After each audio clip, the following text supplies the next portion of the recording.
Eu tinha deixado a aula passada esses exemplos que já estão resolvidos no livro, né, para vocês olharem. Alguém tentou fazer e teve alguma dúvida? Bom, esse problema aqui, ele não tem nenhum segredo, é apenas uma questão de trabalho contínuo, porque ele é isostático, então você vai inicialmente achar as reações, depois vai usar o método das seções, fazer um corte num trecho, tomar um lado esquerdo ou direito, achar os esforços, a equação de esforço. Você faz um corte numa coordenada arbitrária. Aqui eu já coloquei os eixos coordenados, x e y, com a origem aqui na seção A, no centroide da seção A. E assim por diante, você vai fazendo cortes e vai encontrando, no caso, 4 conjuntos de equações. Por exemplo, para o trecho BC, você vai ter essas 3 equações de equilíbrio e vai ter aqui as expressões dos esforços. Para o trecho CD, outra coisa também, equilíbrio, etc. Tendo as equações, o que você vai fazer vai ser esboçar os diagramas de esforços. E, após esboçado, você vai procurar identificar... Bom, primeiro testar se isso aqui está coerente, está correto, usando aqueles testes que eu tinha listado na aula passada. Fazer a derivada, por exemplo, verificar se a derivada do momento fletor é igual a menos a derivada do cortante, verificar se essas descontinuidades no cortante correspondem às forças concentradas aplicadas. No caso aqui, força. Se você tem um momento concentrado aqui, deve ter uma descontinuidade no diagrama de momentos. Você pode ver que existe, sim, no enunciado, um momento concentrado aqui. Então, é previsível que o esforço de momento vai ter uma descontinuidade naquele mesmo valor ali. Aí tem forças concentradas em A, em C, D e E. Aqui em B não tem força concentrada, porém, existe uma mudança na função do carregamento distribuído. Então, algum tipo de descontinuidade vai haver. Né? Aqui não vai ser visível, mas você tem uma descontinuidade na primeira derivada do cortante, aqui, onde a primeira derivada do cortante é menos a carga distribuída. E outra coisa, então, uma vez feita essa verificação, buscar se existe ponto de inflexão, onde que fica o valor, e também os máximos globais, os máximos locais, etc., que vai permitir as etapas posteriores do cálculo, né, de dimensionamento da viga ou avaliação de segurança. Então, tudo isso está feito aqui. Aqui tem alguns exemplos que a gente usa, isso aqui já são auxílios no processo. Quando você tem uma estrutura que não é unidimensional, que nem essa aqui, que é um caso bastante simples de estrutura plana, muitas vezes os cálculos vão se tornar mais fáceis se você utilizar sistema local de coordenadas. Então, aqui também tem, por exemplo, aqui a gente tem 3 trechos da geometria, cada trecho é reto. Então, eu usei para o trecho AB, fiz um corte arbitrário aqui, eu usei essa mesma coordenada global Y. Então, eixos globais X e Y com origem nos centróides da seção A. No trecho, para o corte no trecho BC, eu usei a coordenada X. Ok, está fácil, porque um trecho é paralelo a um eixo, outro trecho é paralelo ao outro. Mas, nesse trecho CD, ele não é paralelo a nenhum desses eixos globais. Então, o que eu fiz? Eu gerei um sistema local de coordenadas apenas para representar as equações dos esforços nesse trecho aí. Então, observando aqui, eu tenho os cortes no trecho AB, no trecho BC, e aqui no trecho CD. Então, fazendo um corte aqui, se eu tomar o lado esquerdo do corte, eu tenho isso, diagrama de corpo livre, os esforços aqui nos seus sentidos positivos, e se eu tomar o lado direito, eu tenho isso aqui. Como é que eu orientei os eixos temporais, os eixos locais? Eu coloquei a origem nessa seção C, sendo um eixo x2 colinear ao trecho, o eixo y2 transversal ao trecho, e o eixo z é o mesmo eixo z, transversal ao plano. Uma coisa que facilita a coerência dos resultados, no caso de estruturas abertas, é você colocar os eixos locais encadeados, sempre o novo eixo X local, começando no final do outro trecho, que nem eu fiz aqui. Se a gente tivesse colocado um sistema local, que nem esse aqui, a X3, com a origem D, o X3 indo para lá e o Y3 indo para cá, você também poderia fazer. Apenas que, em relação a esse sistema aqui, quando você faz esse corte, esse trecho ele é considerado esquerdo. Porque o direita e a esquerda passa a se referir à origem do sistema. Então, aqui tem uma ilustração do que acontece quando você usa um sistema ou outro sistema. Quer dizer, para esse sistema que tem a origem D, para um corte aqui, esse pedaço é considerado positivo, é considerado a esquerda do corte. Então, você vai usar as convenções de sinais. Por exemplo, o resultado que deu ali foi 5, momento 5 Nm, ou kN. Né? Então, visualmente, eles estão assim, 5 aqui, ou se você tomar o lado direito, vai ser 5 dessa forma. Se você fizer o corte aqui, vai ser 5 dessa forma. Tá? Então, isso aqui ficam os diagramas do problema. Alguns exemplos adicionais. Tá? Então, por exemplo, uma estrutura dessa, plana. Uma estrutura que tem... Bom, primeiramente, externamente, do ponto de vista dos apoios, ela é hiperestática. Você pode ver que esse apoio, nem esse apoio, ele permite deslizamento. Então, ele impede qualquer translação. Significa que ele vai oferecer 2 reações e mais 2 aqui. Então, são 4. O problema é plano, possui apenas 3 equações globais de equilíbrio. Então, bom, normalmente nós não conseguiríamos resolver. Mas, como existe essa vinculação interna, o que acontece? Nessa vinculação, você conhece algum esforço, mesmo sem fazer cálculo nenhum. Então, a priori, você já sabe, por exemplo, que o esforço de momento fletor aí é 0, porque é uma rótula. Ela não transmite momento de um lado para o outro. Tá? Então, isso permite que você faça um corte aqui, quer dizer, antes de achar as reações, até mesmo para conseguir achar as reações, você usa o método, permite que você use o método das seções.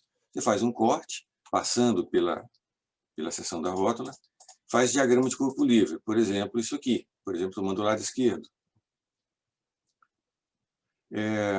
Então,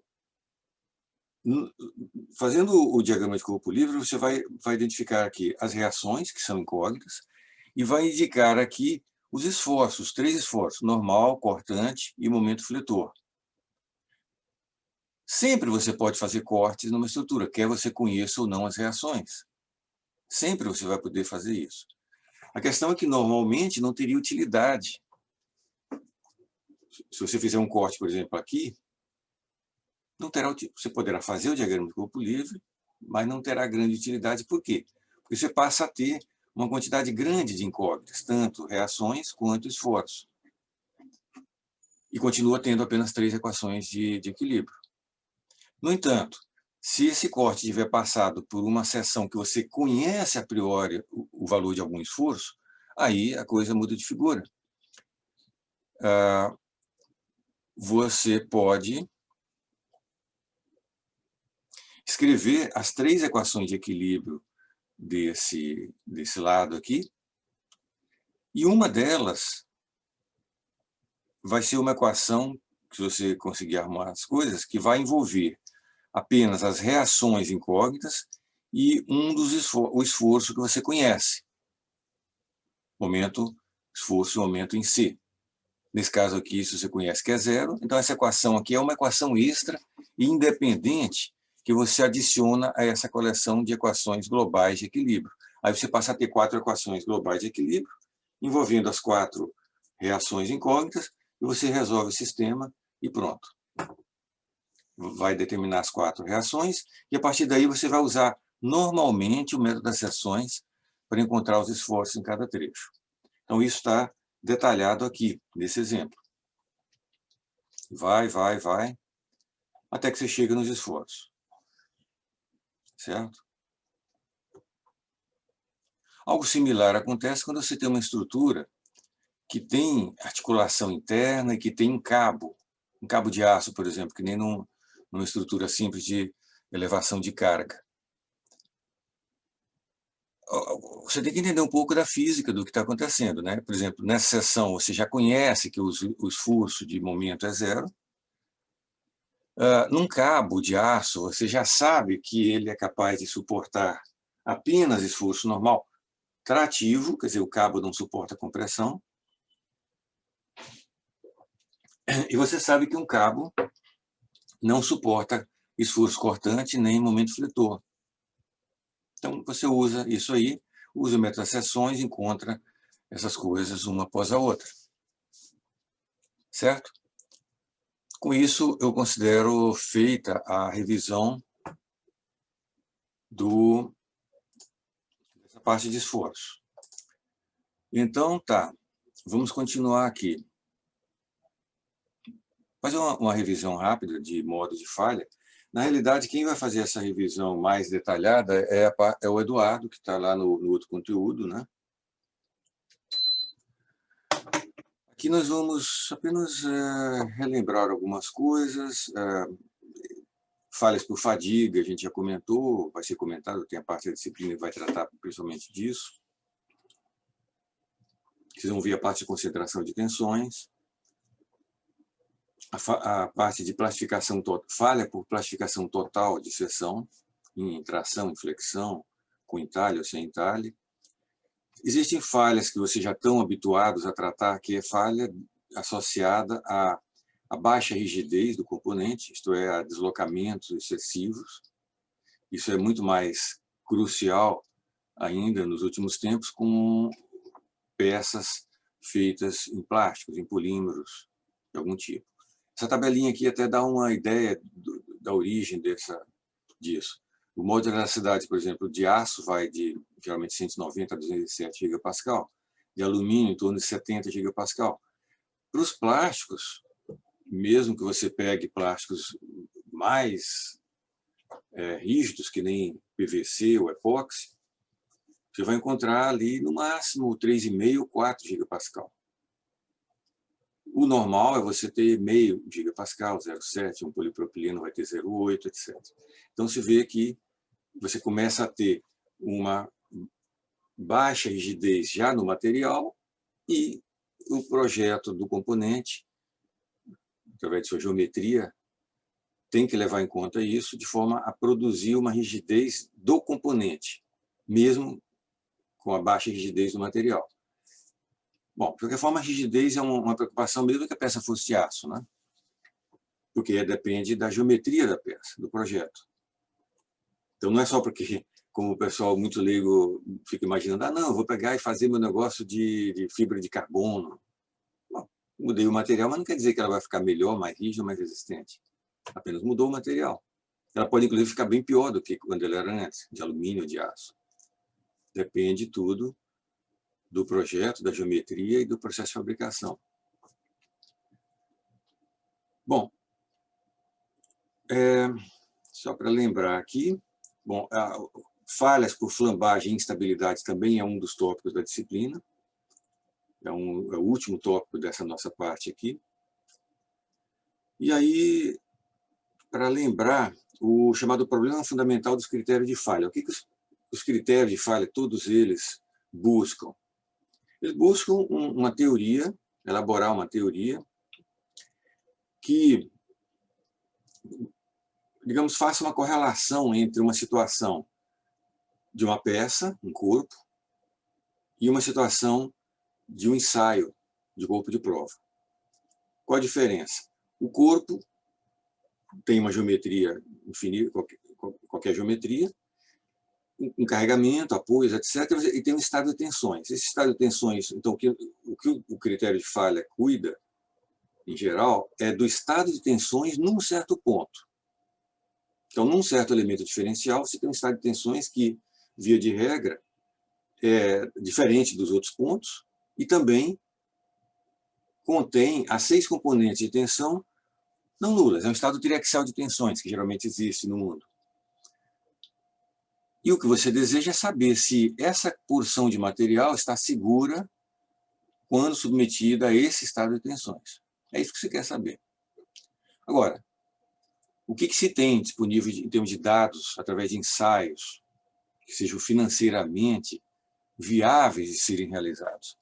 No máximo, você consegue, no dia a dia, né, exceto em situações excepcionais, mas no dia a dia de engenharia, você vai testar o material numa situação uniaxial, no estado uniaxial de tensões, e uniforme, uma certa extensão, em situações, então, bastante controladas e mais baratas de serem realizadas.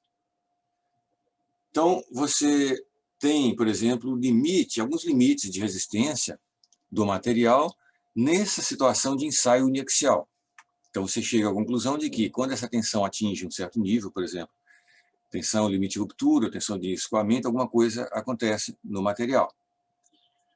Você quer saber, para uma peça do mesmo material, se ela vai ser segura quando submetido a esse estado triaxial de tensões.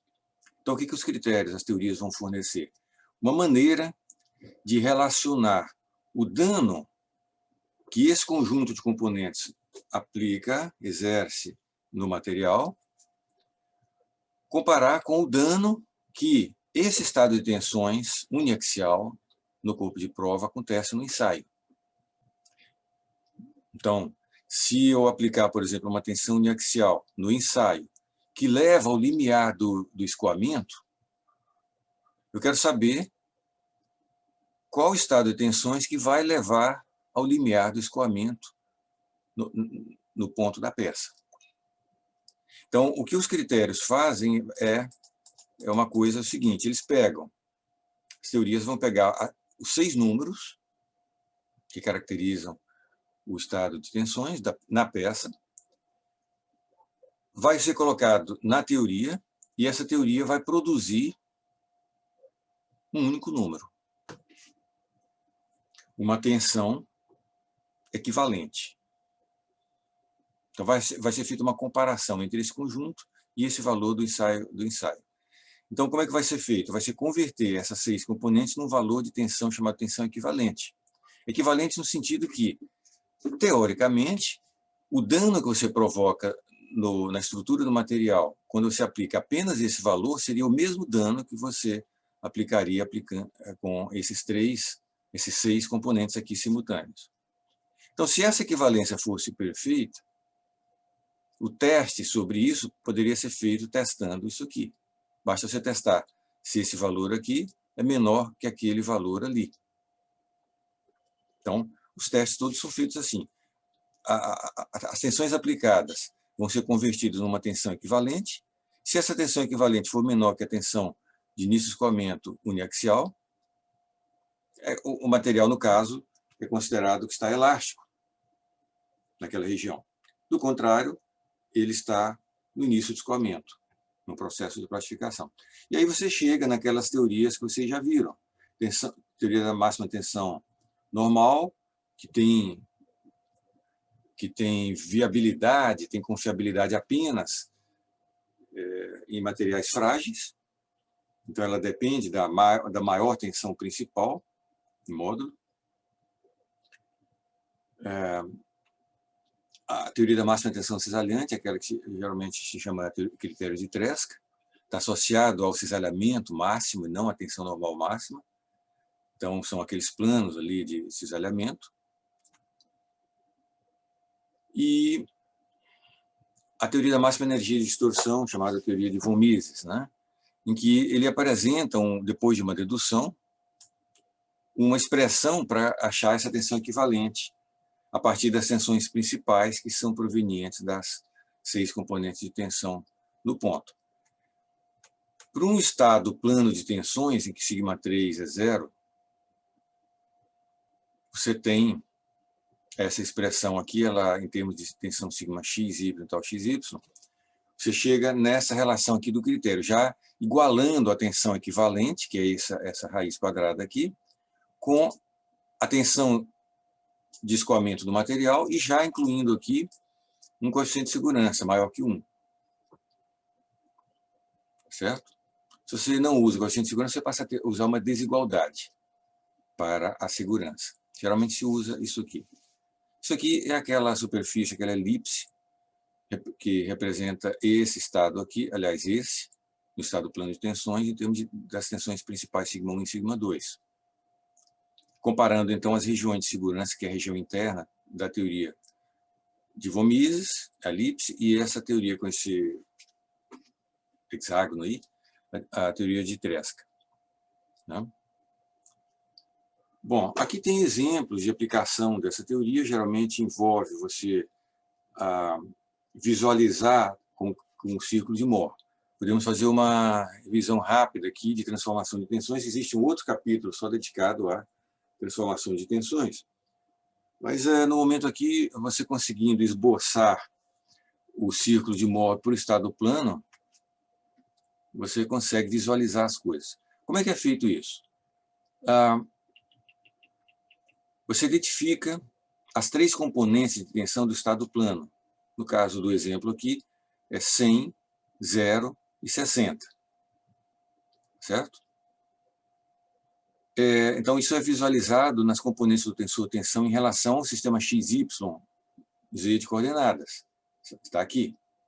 Então, estado plano porque essas 4 componentes aqui são as únicas não nulas, que estão no plano XY.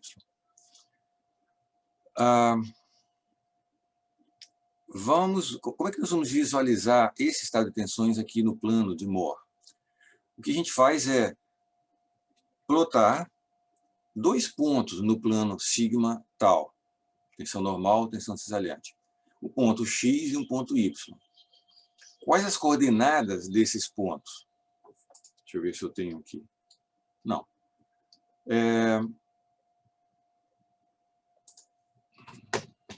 Vamos colocar aqui.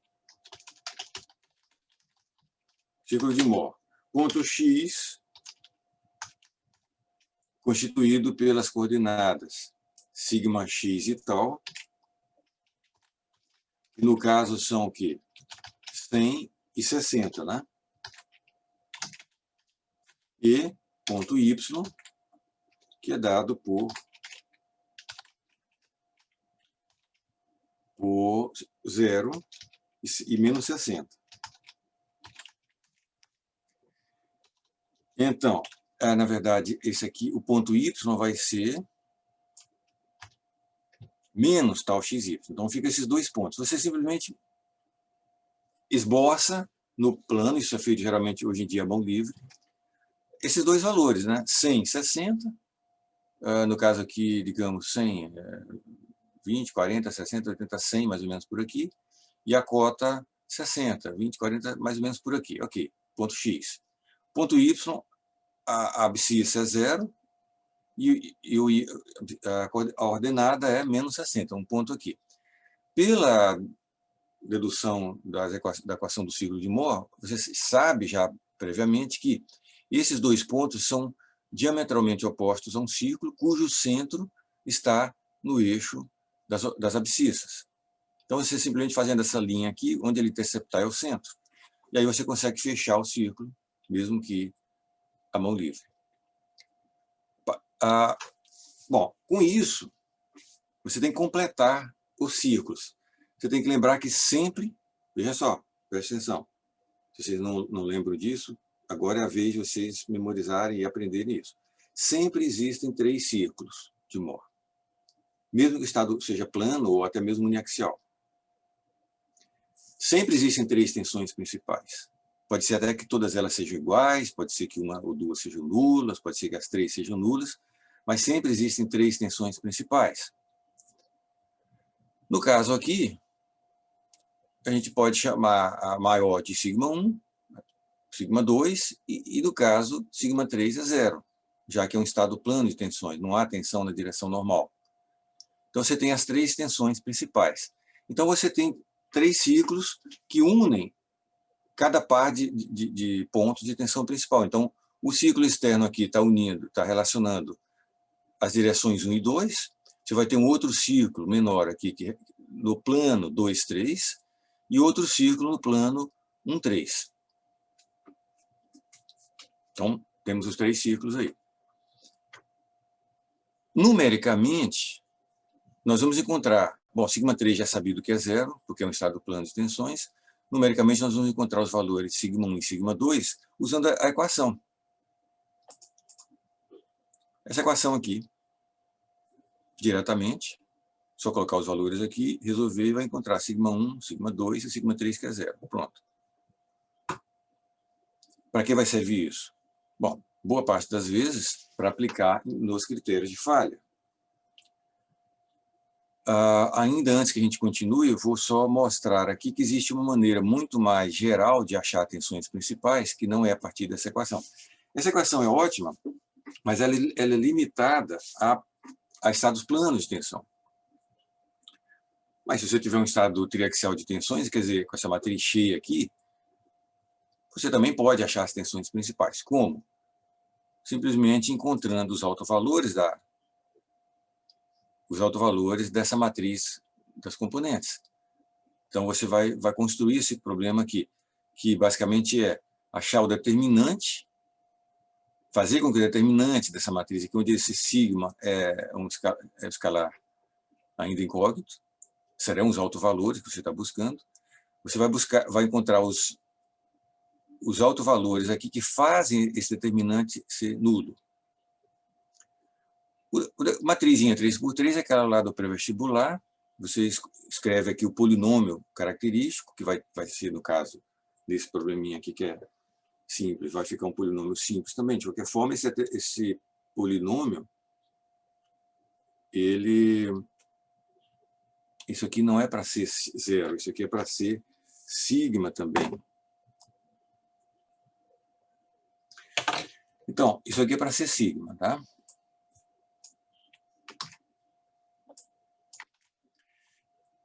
Logicamente, sigma, sigma, sigma, o determinante disso aqui vai ser um polinômio cúbico em termos de sigma, que é esse polinômio aqui. Você tem que achar as 3 raízes, e as 3 raízes serão as 3 tensões principais, o que quer que elas sejam. Se prova que sempre serão 3 raízes reais. Pode ter repetido, pode ter negativo, positivo, etc. Ou nula. Então, no caso aqui, as 3 raízes serão exatamente esses 3 números aqui.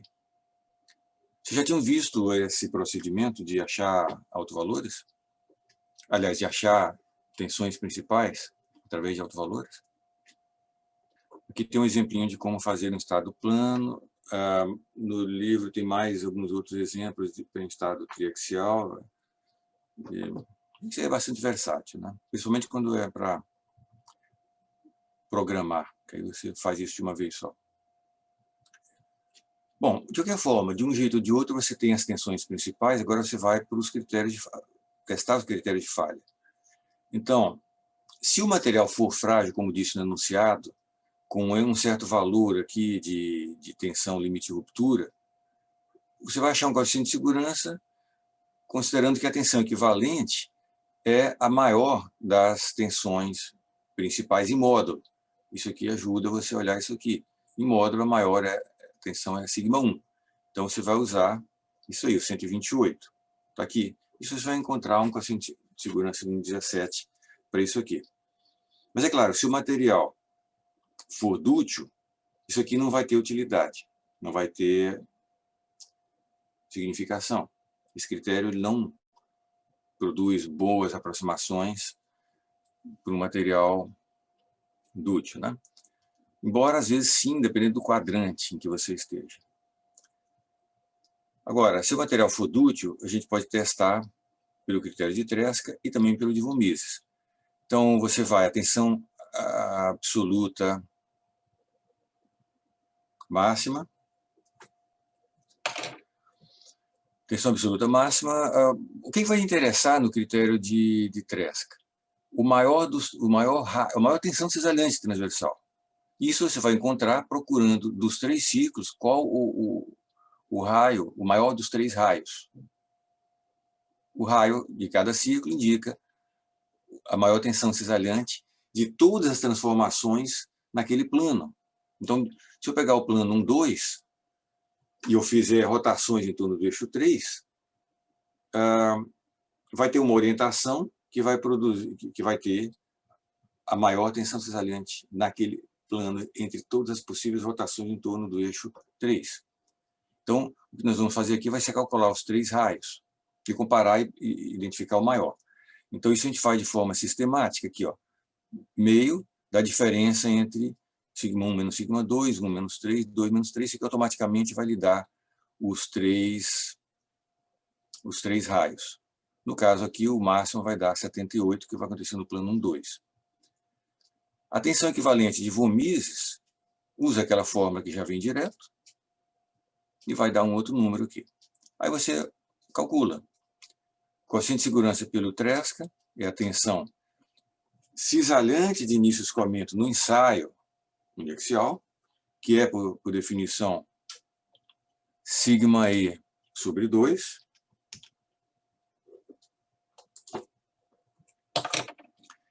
E dividido pela tensão equivalente, que nos casos aqui é essa tensão máxima absoluta. Então, dá esse coeficiente de segurança.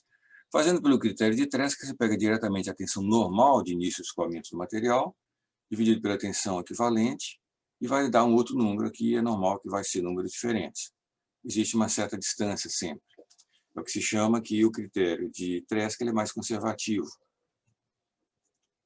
né? Ele fornece uma previsão de segurança que é mais segura, digamos assim. Esse ponto de solicitação, em particular, nesse problema, se você olhar aqui no plano σ1, σ2, ele estaria nessa posição A aqui. Se você colocar σ1 igual a 128, σ2 igual a menos 28, você está em A. O que é esse coeficiente de segurança aqui? Se você traçar uma reta passando pela origem por A, extrapolar, você vai interceptar o hexágono de Tresca no ponto B e a elipse de von Mises no ponto C. A relação entre essas distâncias aqui é que é esses dois valores aqui. É claro que isso aqui pressupõe alguma certa coisa conceitual. De onde que vem essa ideia? Daquela ideia de que se houver uma sobrecarga, um acréscimo inesperado de carregamento, que vai elevar o nível de tensões em todos os lugares, se considera que o crescimento de cada componente seja o que se chama proporcional. Isso está associado ao problema ser linear e associado também a que as parcelas do carregamento sejam proporcionais. Significa, se tiver 3 forças aplicadas na estrutura, então se eu aumentar, por exemplo, vamos dizer aqui, se eu aumentar 41%, cada uma delas, multiplicar cada uma por 1,41, aí, nesse ponto que eu estou analisando, essa análise inteira aqui desse exemplo se refere a um ponto diferencial do corpo. Eu nem falei que corpo era, estou tratando de um certo elemento diferencial. Então, as duas componentes de tensão principal crescerão também em 41%. Agora, se eu tiver 3 forças, uma delas eu multiplico por 1,41, a outra eu diminuo em 10%, a outra eu cresço em 2,2%. Então, eu não fiz uma sobrecarga proporcional. Então, aí não há uma previsão. Né? Alguma dúvida até aqui?